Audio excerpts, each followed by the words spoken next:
షట్టు చేతులు మడత పెట్టాల్సిన సమయం వచ్చిందంటున్నారు సీఎం జగన్. చంద్రబాబు ఆయన దత్తపుత్రుడు మాత్రమే కాదు, ప్రత్యక్షంగా ఒక జాతీయ పార్టీ, పరోక్షంగా మరొక జాతీయ పార్టీ కూడా తమపై దాడి చేస్తుందని అన్నారు. వారందరితో తనొక్కడే పోరాడుతున్నానని చెప్పారు జగన్. చంద్రబాబుకు ఓటేయడం అంటే సంక్షేమ పథకాలను రద్దు చేసుకున్నట్టే అన్నారు సీఎం జగన్. వాలంటీర్ల ప్రజాసేవ చూసి చంద్రబాబు, పవన్ కళ్యాణ్ కడుపు మండిపోతుందని చెప్పారు. మందుకు మహిళల మిస్సింగ్ వాలంటీర్లే కారణమని ఆరోపిస్తున్నారని అన్నారు. అలాగే 15 ఏళ్ల పాటు వైసీపీ అధికారంలో ఉంటే పేదింటి పిల్లలు ఇంగ్లీష్లో అనర్గళంగా మాట్లాడుతుంటే చూసి వార్వలైపోతున్నారని చెప్పారు జగన్. ఈరోజు జగన్ అనే ఒకే ఒక్కడు ఒక వైపున ఉన్నాడు. మరో వైపున చూస్తే ఓ చంద్రబాబు, ఓ దత్తపుత్రుడు,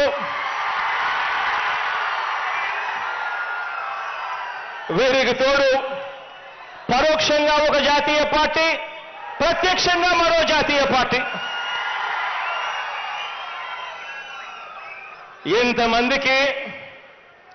ఇంతమంది యుద్ధం చేస్తా ఉన్నది కేవలం ఒకే ఒకడు ఇటువైపున.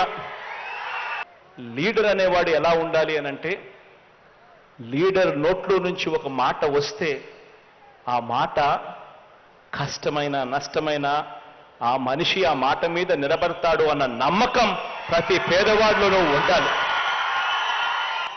ఆ విశ్వసనీయత ఏ రోజైతే ఆ లీడర్ ఇవ్వగలుగుతాడో అప్పుడు ఆ లీడర్ను నమ్ముకున్న ప్రతి కార్యకర్త, ప్రతి అభిమాని, ఆ అభిమాని వాలంటీర్ అయినా కూడా కాలర్ ఎగిరేసి అదిగో మా లీడర్, ఆయనే మా స్ఫూర్తి అని చెప్పే పరిస్థితి వస్తుంది.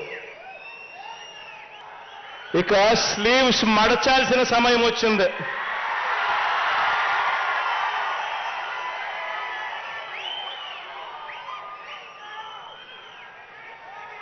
అబద్ధాల యోధుల్ని మట్టి కల్పించాల్సిన సమయం వచ్చింది.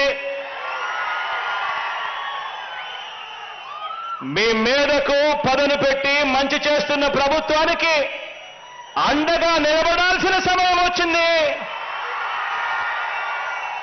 చంద్రబాబుకు ఓటు వేయడము అనంటే 5 ఏళ్ల క్రితం వదిలించుకున్న చంద్రముఖిని మళ్ళీ వారి ఇంట్లోకి తీసుకొని రావడమే అని చెప్పి ప్రతి ఇంటికి వెళ్ళి చెప్పండి.